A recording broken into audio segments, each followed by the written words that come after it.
I truly dread weekends. Every week, a nightmare awaits me at my own home, the very place I believe I should be safe. After such a long time, I finally achieved my dream of living in my own home. I've always wondered what it was like to have a large place to live. However, my beloved house hosts a dreadful party to entertain my parent-in-laws, who drop by unannounced every week and behave in such awful ways, the most atrocious of which is making me feel unsafe and unhappy in my own home. Of course, I have no intention to be there, but they never give me a choice.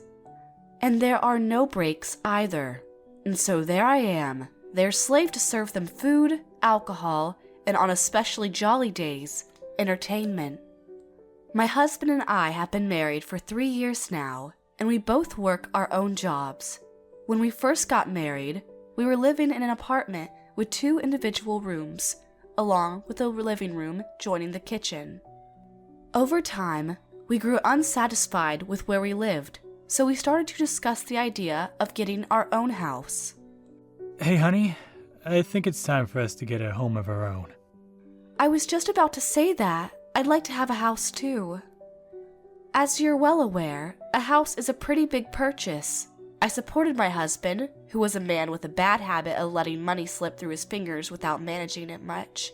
I supported him by economizing expenses and focusing lots of energy, effectively saving up money to buy a nice house for us. After perhaps 2 years, we finally had enough money to buy a house, and we quickly started looking for a good enough place. So, what's going on with the house? There are just so many decisions to make, and every single one of them is pretty hard. I haven't decided on anything yet. I spent as much time and energy as I could looking for a house on my days off from work. I was getting really tired too. You could help me out a little bit. Sorry, honey, I can't. Works make me pretty busy. Ha, you really do leave everything up to others, huh? Oh, I know. Why don't you look for a place together with my parents? Wait, what? I don't want to cause any trouble for your parents, honey. I'll try to find a place myself. That's fine. They're involved in this anyway. It'll help them out as much as it'll help you. Hang on, what? What do they have to do with us buying ourselves a house? You'll see.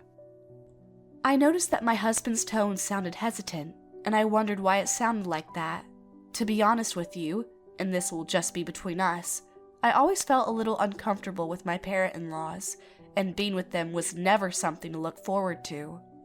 But, despite my best intentions to stay away from them for my own sake, I almost immediately got a call from my parent-in-laws.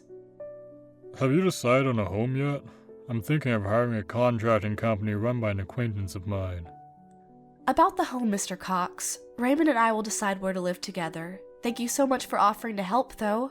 I really appreciate it, is what I said in order to make him no longer interested in asking after the situation regarding the house. A few days later, however, an acquaintance of mine is going to introduce me to a very nice piece of land out on the outskirts of the city, dear. I got a call from the building company saying they haven't heard from you. Did you call them at all? Before I even knew what the heck was happening, the house I would be living in was being built on land I never knew existed, constructed by a company I don't know personally at all. Pardon me, Mr. Cox, Mrs. Cox. I really think Raymond and I should be the ones to decide everything. He himself told me he wanted to buy a house instead of build one, and he hoped it would be somewhere near downtown where his job is. But Raymond, our own son, told us directly that he wants us to decide. Make sure it's all electric too, alright? My parent-in-law's interference with what Raymond and I grew more and more substantial every day. I told my husband to tell his parents to stop interfering with what is rightfully ours to decide, but he would have none of it. Why won't you listen to my parents and just let them handle everything? We won't be spending a whole bunch of time on this. It's literally a win-win for both of us. I want to hear your opinion. What do you, Raymond Cox, my husband, want to do with getting a house for ourselves? Just shut up. Consider my parents' opinion my opinion. What the heck are you talking about? They want me to build a house garden for flowers and vegetables in the area that we decided was supposed to be used for a garage. They're trying to build a stone oven in the kitchen. Is that your opinion, Raymond? Is that what you want? And one day, as I was trying to convince my husband to get his parents to back off, and him trying to get me to stop nagging, just before the start of construction...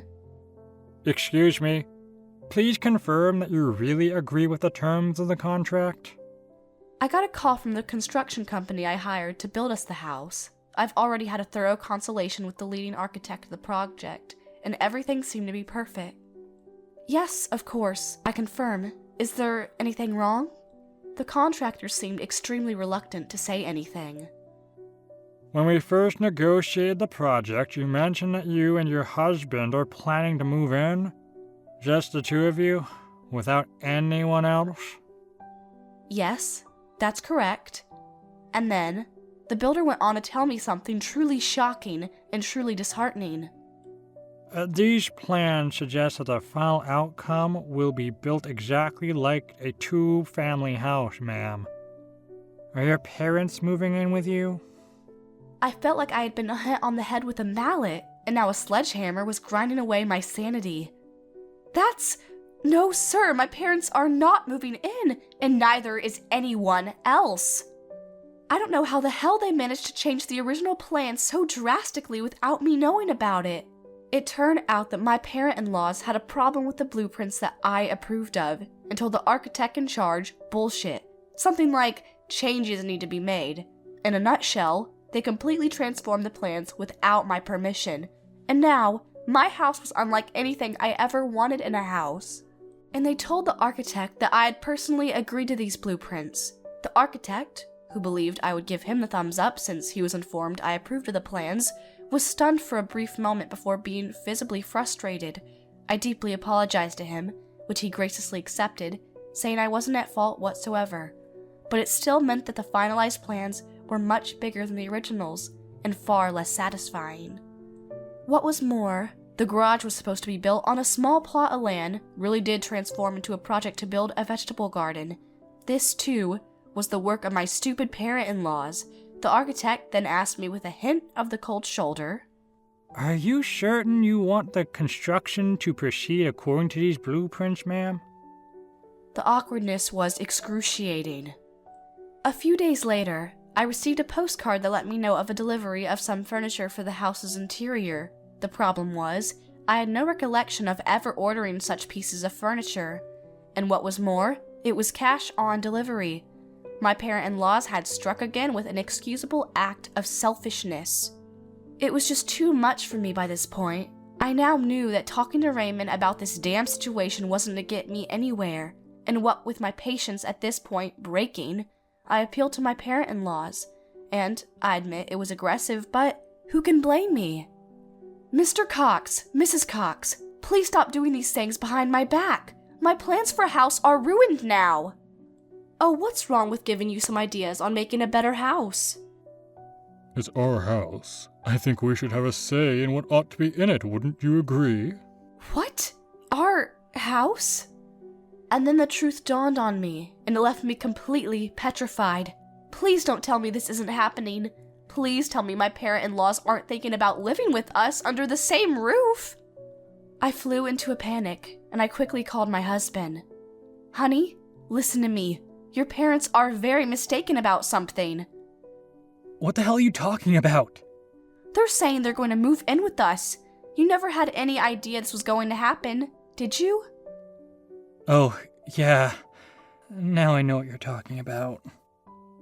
My husband's calm response sent a chill down my spine, and I felt my stomach churn and go all topsy-turvy. I took a deep breath, and went on to say, there's no goddamn way he authorized this without letting me know. Well, I thought this maybe would be better for all of us. You're okay with this, right? Raymond, I'm going to be clear here. I never once heard you say anything about your parents moving in with us. Well, you just did. That's good enough, isn't it? Of course it isn't good. This is terrible news. I don't like this idea at all, and I hope to goodness you change your mind. Hey, watch your tongue. They're my parents. What's so bad about them? I don't see how they could possibly be that much of a nuisance to you. What's wrong with this idea, eh? My husband didn't seem to have any doubts about his parents living with us. On the contrary, he started to criticize me for being so adamantly against the idea.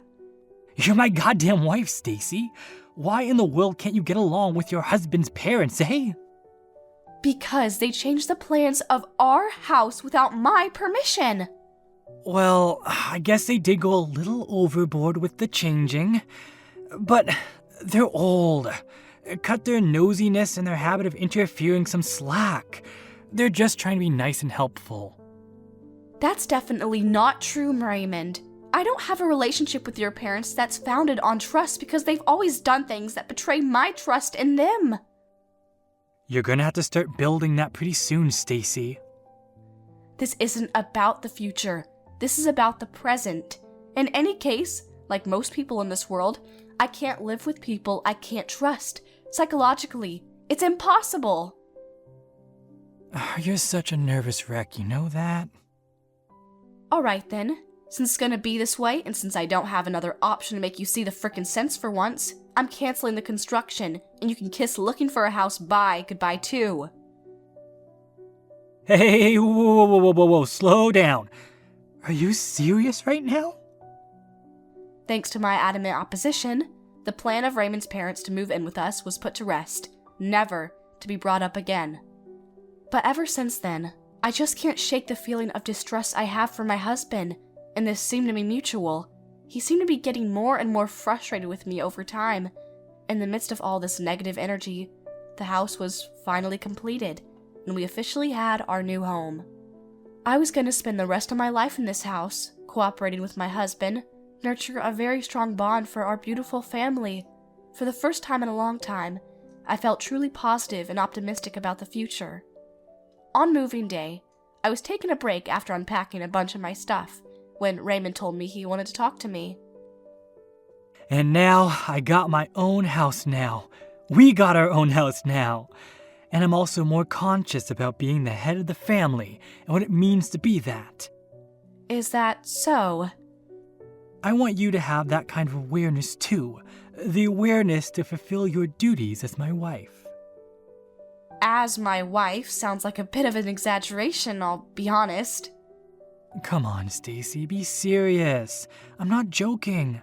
I want you to know your place in this house. I felt somewhat uncomfortable with my husband's pompous attitude, standing there in front of me, leaning against the high counter in the kitchen with his arms folded and his eyebrows furrowed. But I thought it was good that he had awakened to a sense of responsibility, and I agreed that I should do the same. So, I nodded my head and said, "Yes, I understand."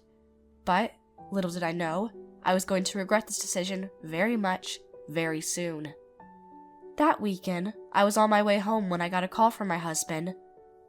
I'm inviting a bunch of people from work tomorrow. Could you start on the preparations for the party? What? Tomorrow? I can't do that. It's much too sudden. Oh, come on now, Stacy. I said the party would be tomorrow. I'm sure you'll do a good job preparing for it. But I have an appointment at the hair salon tomorrow. Oh, enough with the complaining. Which do you think is more important? Your husband's party for his trustworthy colleagues? Or your appointment with a beauty parlor that does a so-so job every time? Okay, now that was hurtful. But he continued in the same strong tone. Oh yeah, my parents will be there to help you get things ready for the party. Don't forget to thank them for their help, alright? Make sure they know you appreciate them. The next day was the first weekend at our new house since moving in. After my hair appointment, I was looking forward to rearranging the kitchen and living room. Interior design had always fascinated me the most when it came to building a new house. But these plans just evaporated into thin air, because now I was expected to get a bunch of things ready for a stupid, spontaneous party of my husband's. And my parents-in-law were coming to help me on top of that. I had a very bad feeling about this. The day of the party, my parents-in-law came in the morning, while I was preparing some of the food. I asked them to help out with the cooking when Mrs. Cox said, My, this cooking of yours isn't exactly an oil painting now, is it? You should at least order some sushi. I'll order it. We already have enough homemade food for everyone, and I already ordered sushi too. If we order more delivery stuff, our budget won't be very forgiving. Oh, nonsense, dear. Trying to embarrass your darling husband in front of his colleagues, are we? If you're stingy, it'll affect your husband's career in the long run. Trust me, I know what I'm saying because I've seen my best friend's career almost ruined because of his ridiculously selfish wife. A lot like you, honestly. Pathetic, incompetent, unconfident. Could you just set the food and the plates and the utensils out on the table, please? Thank you. I actually have an appointment at a beauty parlor, dear. When the sushi arrives, you make sure it's ready to eat by the time we come back. My parent-in-laws told me what they wanted me to do, and then left. Raymond was still sleeping in his room. For reasons I'll never understand, I somehow managed to get the party ready in time. I started to walk up to my room to get ready to receive the guests, but before I could... Hey, Stacy dear, this spot's still dirty here. Hello?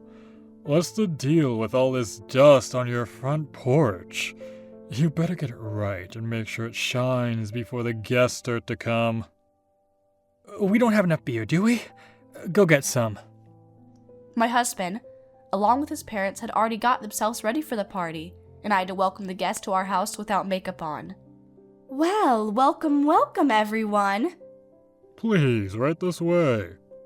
Go on, serve our guests their drinks, Stacy dear, if you please. Come on, hurry it up, Slowpoke, we haven't got all day. That party was the very definition of disaster to me. It was by far the worst party I've ever attended. Mrs. Cox, my mother-in-law, all dressed up and ridiculously glamorous, treated me like I was a slave. Raymond didn't even bother to introduce me as his wife, and I had to greet some guests myself. Considering the fact that I didn't have any makeup on, and the fact that I was wearing a grease-stained apron over my best dress, they all had a puzzled look on their face. They must have thought I was a housekeeper here. I felt completely miserable. After that, my husband started hosting more parties at home every weekend. Every single damn frickin' weekend, and my parent-in-laws never failed to show up. My husband invited his colleagues and their families, and before I even knew it, he'd gone on to invite some of the neighbors and their family members as well. In other words, he was letting complete strangers into my home without ever consulting me. My parent-in-laws were always the same. They never helped me in any way whatsoever, and instead acted as though they were the host of these parties, ordering me around to do more preparation work and telling me to serve food and drinks to the guests. My husband had exactly the same attitude, if not worse.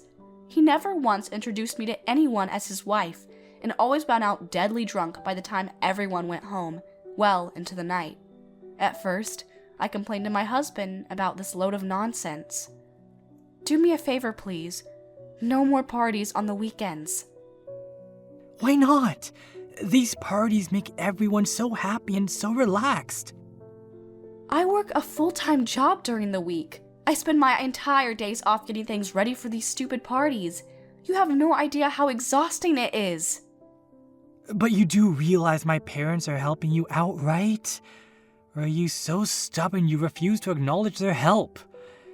In that case, you should be ashamed of yourself. Helping me? Like hell they are. All they ever do is show up for 2 minutes before running off on some errand. You're not welcoming the guests as well as you should be, and they're doing that part for you.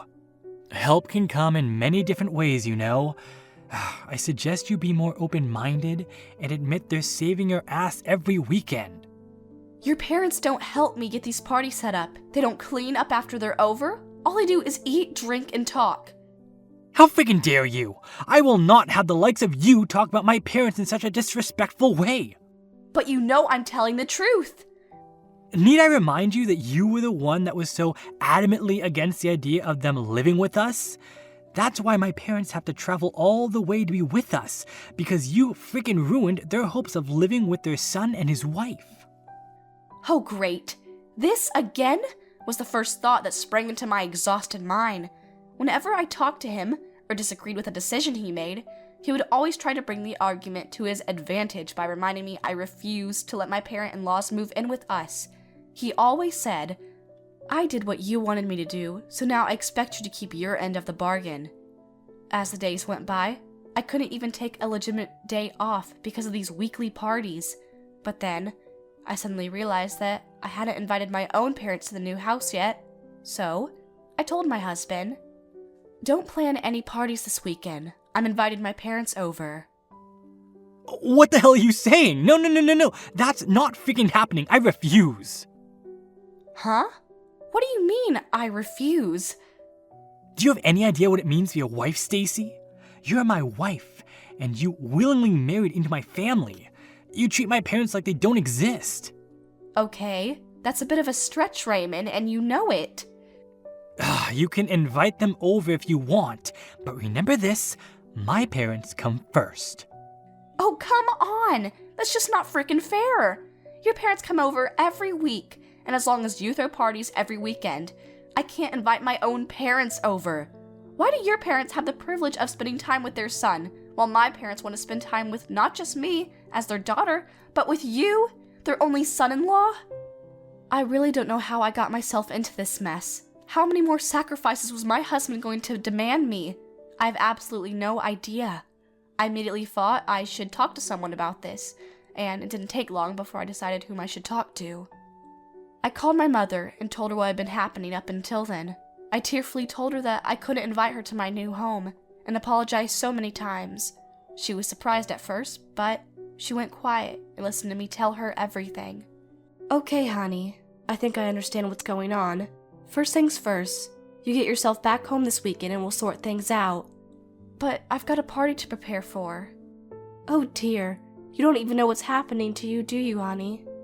"Wait, what's happening to me?" "You're tired. You're so exhausted that you're losing track of yourself." My mother's words startled me for a brief instant, before the truth dawned on me, and then she went on to say, "I have a great idea that'll most certainly help you, but we won't do it if you don't want to. It's entirely up to you, my darling."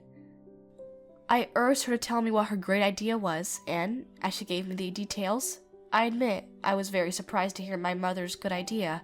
If we do take action, my husband and his family would undoubtedly suffer a great deal of damage. I still wasn't sure if I should do it. More than that, I wasn't sure if I could do it. "Try talking to him one last time, and then decide what you think you should do, based on the situation." She left the decision to me, and I decided to heed to her advice, and did what she suggested. I talked to my husband again about the matter. God damn, you're freaking persistent. I've had just about enough of your bitchiness, Stacy. I've said this once already, and I'll say it again to be brutally clear. You can invite your parents over when my parents don't come. I interrupted him while he tried to bring up the same argument that he'd sacrificed living together with his parents for me, and told him in the most straightforward manner possible, "No, you listen to me now. This is your last chance, Raymond. For the last time, I'll state my wishes. You will not be planning house parties without my knowing about them. You will not invite your parents over without my permission. And finally, you will let me invite my parents over this weekend. This is my final decision." I told my husband to accept these terms. Last chance? What the frick are you talking about, woman? Don't you dare play games with me. "I will not let you and your parents be selfish ever again. Mark my words, I'm gonna fix things around here." Now you listen to me. You refuse to let my parents move in with us, so obviously you're going to have to put my parents first, considering the fact you stabbed them in the back. I thought I'd interrupt him at the same moment, so I wouldn't have to listen to that brain-dead argument stating that I never had the appreciation I should have towards my parent-in-laws, but apparently I was wrong. Furthermore, the family of such a scumbag wife will never be allowed to step over our land, you hear me? Never! You are never going to invite your parents over, and that's freaking final. If you don't like that idea, get the hell out. I realized that talking to him was completely futile now, and as a result, I've given up. I'm just done. Finished. I'm throwing in the towel, and I was glad to do it. I thought that if I put up with him, he'd be more willing to be flexible, but he wasn't. On the contrary, it made things a lot worse. I pursed my lips, trying my best to stop the tears from streaming down my cheeks. All right then, I guess I'm out of here, but I suggest you prepare yourself because you're gonna regret it. My last warning. Hopefully he thinks things through and makes a rational decision for once. What was his response, you ask? Like hell I'm gonna freaking regret it. Don't you ever show your face in front of me again. He actually sneered at me as he ordered me to get out of the house. So I left home and stayed with my parents for a while. And then I noticed my physical and mental strength start to slowly recover. I finally realized that I was being brainwashed by my husband enough so that I pretty much had to obey him whenever he gave me an order of sorts. The most important thing for him wasn't me, his own family at all, but rather his own vanity. He had used his new house and his own wife for his own personal gain on purpose. I made up my mind to go along with my mother's ideas because I knew it would do two things: salvation for me and exposure to the truth for Raymond. It had been a few weeks since I returned to my parents' house. I was feeling a lot better. My job is actually close to my parents' house, so my motivation to go back to the office went back up. I was living healthy and well, but during this time of rest and recovery, away from my husband, he never stopped emailing me.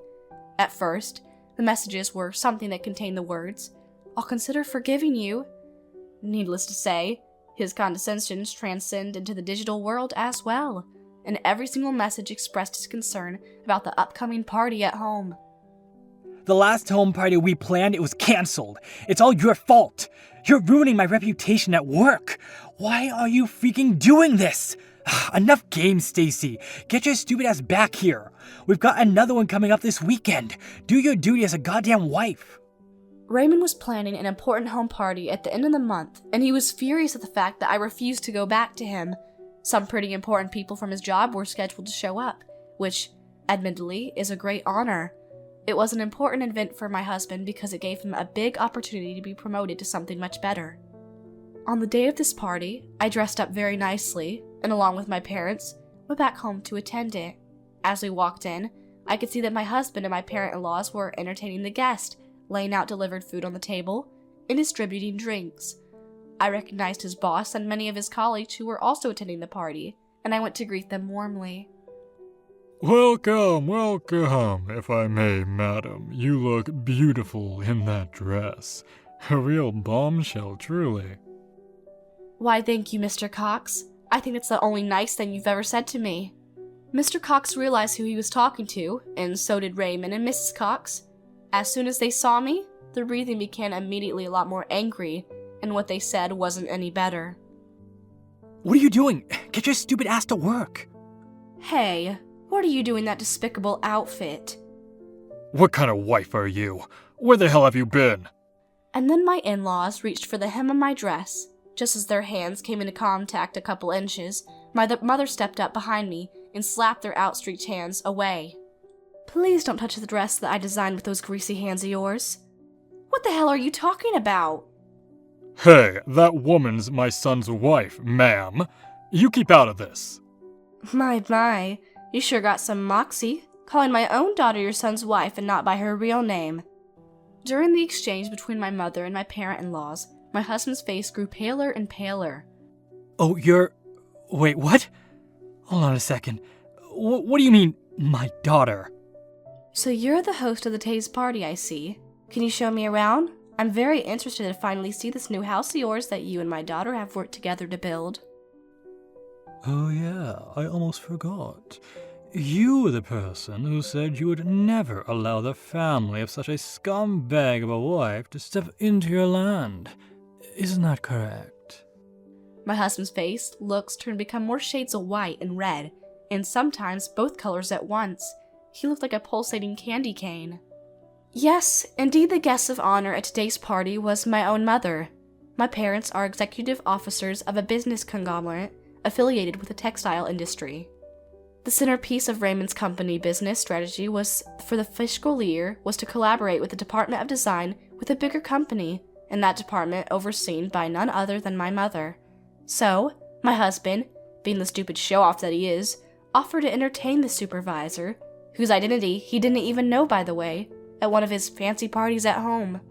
My mother was working so acutely that Raymond apparently failed to notice it was her, which, in of itself, it pretty careless to be frank. Even worse, they actually met when I brought him home to ask for her blessing to get married, but like I said, my husband is a very sketchy man, so I suppose he just forgot. Excuse me?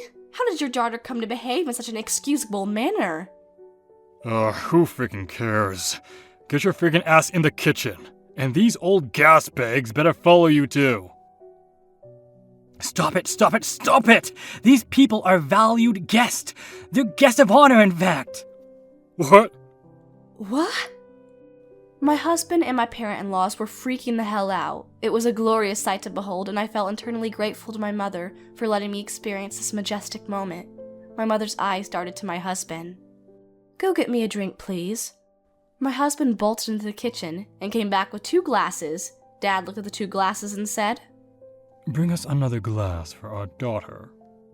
Raymond glared at me, but the stares of his boss and co-workers around him caused him to turn away, head back to the kitchen, and trudge back to where he stood with another glass. I accepted it graciously, as I shot a cankerous-ton look toward my parents-in-law. What's for dinner tonight, Mr. Cox? Would you mind fetching me a plate? Who do you think? Yes, sir. Of course. I want to sit down. Can you lend me a chair if you please? Is this really all the food you have? I'm afraid I don't think it's enough. Oh, is it, ma'am? We don't believe so. Why don't we get some sushi? I'll even order some. But of course, are we gonna have to pay for it? Oh no, I'm afraid that will be difficult, ma'am. We're on a tight budget, you see. Oh no, if you're stingy, it'll affect your son's career in the long run, you know, Mr. Cox. I smiled at them as I tipped my glass back and took a sip of champagne. It turns out that one of the guests at the party that night was an acquaintance of Mom's, and she'd been invited to a few other parties of ours in the past. She responded, Your daughter's husband and her parents-in-laws displayed terrible behavior towards her every time I attended. She was dressed in a crude apron over a simple dress most of the time, and she didn't have any sort of makeup at all. She looked so neglected and overworked. Anyone could have easily mistaken her as a servant. Even I couldn't believe she was the mistress of this house until after I went to talk to her. I said hi, and I immediately recognized her as Stacy. I was so surprised. Her face was a very picture of exhaustion, and the poor girl was struggling to stand. I must have made Mom so worried about me because I was weak-minded. I'm fine now, but those hard days still made me feel depressed. During the party, Morin had Raymond bring her drinks one after another as she criticized how bad the service of his parents were. Dad made himself comfortable and went on talking with some other guests from my husband's company and even exchanging business cards with them. After the party was over, I spoke to my husband. Thanks for your hospitality. Now, if you don't mind, I'd like you to sign this for me, please. I handed him the divorce papers. He'd been humiliated at the party today and let anger take over himself as he signed it. My parent-in-laws tried to stop him, but I guess tonight was all he needed and got too stubborn for his mind to be changed. There you go. Happy now? Of course you are. I'm done with you. Don't ever show your face to me again. I accepted the divorce papers from him, grabbed my coat, and stepped outside of the house. I walked out beyond the gate, towards our car, where my parents were waiting for me. I stopped, turned around, and stared at the magnificent gate. I knew I was never coming back. I took one last look at the house I had always dreamed of having. My husband changed into a monster because of this house, and almost lost myself in addition to that. I made nothing but bad memories in the house, and while it pained me to accept it, it was a part of my life that I just had to let go forever. And after taking a deep breath, I turned around again, strode to the car, climbed inside, and left the area in bright spirits. After that, I was absorbed in my work to make myself forget about the unpleasant events of the past. I got out of paying off the mortgage on the house in my husband's name because of the divorce, and I had no more money to spend on preparing for the weekly parties. Money was no longer an issue. I moved out of my parents' house, rented an apartment, and started living alone. My ex-husband was transferred to a regional office by his company. The company determined he would be an obstacle for my mother's business. My ex-husband moved out of the country, and thus couldn't live in that house anymore. But he still had to pay the mortgage on the house all by himself. And because he knew that his pay was far from being able to do that without making some big sacrifices for some time, he asked his parents for help. But they refused. Raymond and his parents had been on terrible terms ever since they refused to help him. After that, I honestly don't know what he did with the house. I overcame the trauma inflicted upon me by my ex-husband and his parents, and this time, I made sure my room was decorated completely to my liking. I designed the interior, arranged the new furniture, and even consulted the landlord for some new wallpaper. And nowadays, on my days off, I'm improving my cooking skills. All in all, my life right now is wonderful, incomprehensibly better than a nightmarish life with my ex and his parents I had to endure. Sometimes, I invite my parents over for a small home party, just 3 of us, and treat them to a nice home-cooked meal. In this way, I am now able to have a very comfortable and wonderful time with my family. My goal for the future now is to continue to cherish my parents and be grateful for each and every happy day that welcomes me.